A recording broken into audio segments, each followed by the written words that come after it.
Подивіться, цукерки Зоряне Сяйво Світоч.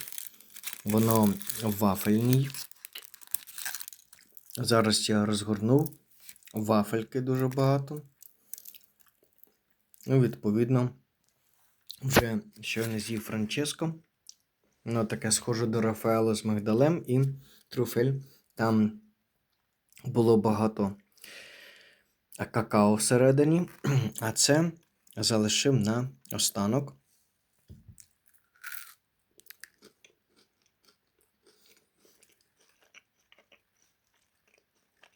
Ну, ось так виглядить середина.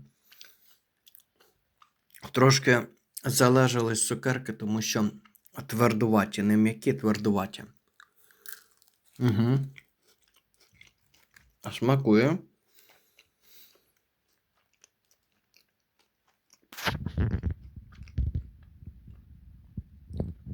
Всім смачного.